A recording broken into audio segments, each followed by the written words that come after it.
नमस्कार। Times of Swaraj के खास कार्यक्रम पॉलिटिकल डिस्कोर्स में आप सबों का स्वागत है और मैं हूं संतोष सिंह। और आज हम पॉलिटिकल डिस्कोर्स में बात नीतीश कुमार की उस सियासत की करने जा रहे हैं जिस सियासत के सहारे वो बिहार ही नहीं इस देश की राजनीति में एक अलग स्थान स्थापित किया, एक अलग पहचान उन्होंने स्थापित की। ट्रेन दुर्घटना हुआ, रिजाइन दे दिए। किसी भी व्यक्ति पर, उनके साथ मंत्रिमंडल में अगर किसी भी व्यक्ति पर कोई आरोप लगा, तुरंत इस्तीफा। सरकार 2005 में सरकार बनी थी, रामानंद सिंह के जहां तक हमें याद है उन पर यह एक पुराना केस था। उनको जैसे ही पता चला उनसे उन्होंने इस्तीफा ले लिया। जीतन राम मांझी से इस्तीफा ले लिया, मंजू सिन्हा से इस्तीफा ले लिया, लंबी मेवालाल चौधरी से इस्तीफा ले लिया। मतलब अगर केस में भी अगर आपकी चर्चा हो गई तो इस्तीफा। उन्होंने तो गठबंधन तोड़ दिया था, याद होगा भ्रष्टाचार के एक मामले में तेजस्वी यादव के यहाँ, लालू यादव के यहाँ ईडी और सीबीआई का छापामारी हुआ तो उन्होंने गठबंधन तोड़ दिया। और आज स्थिति है कि उनके कैबिनेट के 4 बड़े मंत्री पर गंभीर आरोप है और फिर भी नीतीश चुप है। क्या नीतीश अपना सब कुछ गवाकर किसी तरीके से सीएम की कुर्सी बचाए रखना चाहते हैं? क्योंकि सिर्फ बात इतना ही नहीं है, बात उससे आगे भी है। जिन योजनाओं की वो घोषणा कर रहे हैं, बिजली फ्री, वृद्धा योजना, पेंशन, जितनी तरीके की 50,000 करोड़ पर ईयर बिहार के वित्त पर असर पड़ेगा, अलग से उतनी व्यवस्थाएं करनी पड़ेगी, जिसके वो घोर खिलाफ करते रहे हैं नीतीश कुमार। तो क्या माना जाए? वैसे भी उन पर आरोप लगता ही था कुर्सी कुमार। क्या अपने राजनीतिक जीवन के अंतिम पड़ाव में उन्होंने उन तमाम कह सकते हैं कि कमाई पूंजी को खत्म कर दिया जिसकी वजह से नीतीश कुमार के एक अलग पहचान राष्ट्रीय फलक पर था? चलिए इसी बिंदु पर आज हम चर्चा करेंगे और हमारे साथ दिल्ली से फिर रोजाना की तरह मयंक जुड़ेंगे। मयंक जी, स्वागत है आपका। जी धन्यवाद संतोष जी। नीतीश कुमार को आप भी काफी करीब से समझते हैं, देखते आ रहे हैं। उनकी राजनीति सूचिता वाली राजनीति नहीं है और आज उनके कैबिनेट के 4 बड़े बड़े मंत्री, सम्राट चौधरी हो, आपको दिलीप जायसवाल तो अब मंत्रिमंडल में नहीं है, लेकिन सम्राट चौधरी, जीवेश, जिन पर नगर विकास विभाग के मंत्री हैं, उन पर कोर्ट का फैसला आया है, उनको पनिश किया गया है। उसके अलावा मंगल पांडे हैं और अशोक चौधरी हैं। कैबिनेट के 4 बड़े मंत्री पर इस तरीके के गंभीर आरोप है और मुख्यमंत्री चुप है। क्या उन्होंने पूरी साख दांव पर लगा दी है 2025 के लिए? देखिए संतोष जी, मुझे लगता है कि नीतीश कुमार अब चीजों को लेके पूरी तरीके से कंट्रोल में नहीं है। जिस तरीके से देखिए नीतीश कुमार के अगर पॉलिटिक्स को हम लोग देखें, उनकी जो पूरी राजनीतिक शैली को देखें, तो 3-4 फेज में नीतीश कुमार को हमें देखना होगा। एक नीतीश कुमार जो 90 में इमर्ज किए और 90 में इमर्ज किए जब फाइटर लीडर के तौर पे उनका इमरजेंस हुआ लालू यादव के खिलाफ, जिसमें उनके पीछे लवकुश का एक बड़ा समीकरण जुड़ा, ठीक है, सवर्णों की गोलबंदी हुई जदयू और भाजपा के थ्रू पूरी, ठीक है, भाजपा का जो परंपरागत वोटर था वो जुड़ा, तो ये एक गोलबंदी हुई। जिस गोलबंदी का असर हमें 2005 आते आते दिखा कि नीतीश कुमार ने, जो लालू यादव लग रहा था कि हारेंगे ही नहीं बिहार में, उन लालू यादव को हरा दिया और लगातार हराया। तो वो नीतीश कुमार थे। उसके बाद 5 से नीतीश कुमार को हम देखें तो 2000 से 2012-13 तक का जो पीरियड था वो नीतीश कुमार का स्वर्णिम काल था, जिस वक्त में वो एक पूरी गवर्नेंस का मॉडल, नीतीश मॉडल की चर्चा देश और दुनिया भर में होती थी कि किस तरीके से उन्होंने एक मतलब पिछड़े इलाके को इस तरीके से विकास के मुख्य धारा में लाया है। एक नया उन्होंने गवर्नेंस का पूरे देश भर में मॉडल पेश किया है, दुनिया के लिए एक तासीर है बिहार, तमाम चीजें हुई।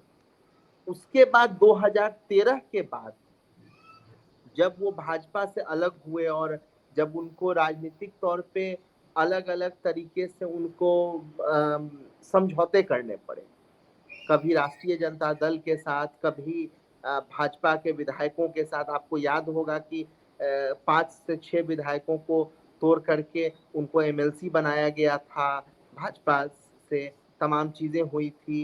राष्ट्रीय जनता दल को तोड़ा गया था, उसको तोड़ने में सम्राट चौधरी ही लीड कर रहे थे। उस पूरे के पूरे जो हुआ कि जो 22 विधायक थे राष्ट्रीय जनता दल के, उनमें से करीब 12 से 13 विधायकों को तोड़ करके उदय नारायण सिंह ने एक अलग फ्रंट बना दिया था विधानसभा में, एक ब्लॉक उनको दे दी थी, एक ग्रुप बना दिया था। तो वो नीतीश कुमार, तीसरे नीतीश कुमार थे जो समझौता करना शुरू कर चुके थे। और ये जो पूरी प्रक्रिया रही वो 2015, 2017, 2019 लगातार चलती रही। 2020 के बाद मुझे लगता है कि नीतीश कुमार का जो दौर है वो खत्म होने की कगार पे आया है। 2020 से नीतीश कुमार समझौता से ज्यादा खुद को पॉलिटिकली जिंदा रहने की लड़ाई लड़ने लगे। जैसे ही उनकी 43 विधानसभा की सीटें आई हैं नीतीश जी की, उसके बाद नीतीश जी पॉलिटिकली खुद को जिंदा रहने के लिए लड़ाई लड़ने लगे। और पिछले 2 साल में जिस तरीके से उनके हेल्थ में जो हमने देखा है, जिस तरीके से हेल्थ से जुड़ी हुई चीजें हुई हैं, इसने नीतीश जी को फंडामेंटली कमजोर कर दिया है। और अब हम देख रहे हैं कि मंत्रियों पे सरेआम आरोप लग रहे हैं, गंभीर आरोप लग रहे हैं। और इतने गंभीर आरोप के बावजूद कोई क्वेश्चनिंग नहीं है, कोई शोकॉज नहीं है सरकार की तरफ से, कोई जनता दल यूनाइटेड का नेतृत्व बोलने के लिए तैयार नहीं है। नीतीश जी की तो बात ही हम लोग छोड़ दें, जनता दल यूनाइटेड का जो नेतृत्व है, नीरज बोल रहे हैं, वो अपनी इंडिविजुअल कैपेसिटी में ज्यादा बोल रहे हैं। सच्चाई है, वो मुख्य प्रवक्ता है जनता दल यूनाइटेड के प्रदेश के, तमाम चीजें हैं, लेकिन वो जो बोल रहे हैं वो इंडिविजुअल कैपेसिटी में बोल रहे हैं। तो ये जो नीतीश कुमार का जो क्षरण हुआ है, नीतीश कुमार की जो फिसलन है, वो जो 4-5 साल में हुई है वो अप्रत्याशित है। और उसमें कहीं ना कहीं उनके हेल्थ को लेके जो तमाम तरह के सवाल हैं, उसका भी एक रोल है। ठीक है, नहीं, एक सही जानकारी पहुंच रही है। जो मान लीजिए कि एज या फिर बीमारी की वजह की चर्चा है, लेकिन वो तो लगातार दौरे पर है, लगातार बाहर निकल रहे हैं, दिखाने की तो कोशिश वो कर रहे हैं कि हम फिट है। तो ये जो उनकी राजनीति अब सामने आ रही है, गंभीर आरोप के बाद भी चुप है। क्या उनकी पूरी कमाई आपको लगता नहीं है कि 2025 के चुनाव में उन्होंने दांव पर लगा दिया है? जो नीतीश कुमार को लोग याद करते थे, इतनी बुरी विदाई होगी नीतीश कुमार की, जब भी विदाई हो तमाम अपने वसूलों से समझौता करते हुए वहां तक पहुंच गए, जो हमें लगता है कि बहुत कम। लालू यादव भी वहां तक नहीं पहुंचे। लालू यादव तो एक कमिटमेंट के साथ रहे, राजनीतिक विचारधाराओं के साथ रहे, तो वो अंतिम क्षण तक दिख रहे हैं कि वो धर्मनिरपेक्षता, चाहे वो धर्मनिरपेक्षता कहिए या जो भी उसको नाम दे, वो धर्मनिरपेक्षता के सहारे ही वो आज एक जगह तक स्टैंड पे है, जब से उन्होंने राजनीति शुरू की। लेकिन नीतीश ने तो अपनी मतलब चोला कपड़ा सब कुछ बदल दिया। इतना बड़ा बदलाव किसी पॉलिटिकल पार्टी को हमें नहीं लगता है कि देखने को मिलेगा देश में। नहीं संतोष जी, ये बड़ा सवाल तो है ही। नीतीश कुमार जितने बड़े नेता थे, जितना बड़ा उनका एक यूएसपी था, जितना उनको डेवलपमेंट को लेके उनकी समझदारी थी, जो उनका एक पूरा मॉडल था, वो तो ढह रहा है। वो इसके ये अलग बात है कि इसके पीछे राष्ट्रीय तौर पे भी जो राजनीति में परिवर्तन आया है, खास तौर पे अगर हम बात करें जो एक डेवलपमेंट मॉडल में हर राज्य अपने लोगों को फ्री सब्सिडी और तमाम चीजें दे रहा है, उसका एक पक्ष है। लेकिन नीतीश जी जिस तरीके से खजाना खोलना एक अलग चीज है, लेकिन जिस तरीके से भ्रष्टाचार के आरोप हैं, जिस तरीके से मिस गवर्नेंस की सिचुएशन बिहार में है, आप देखिए ना, जिस तरीके से आम आदमी को जहां जरूरत पड़ता है, वहां जिस तरीके से मिस गवर्नेंस है इस राज्य में, वो तो मतलब कि समझ से परे है।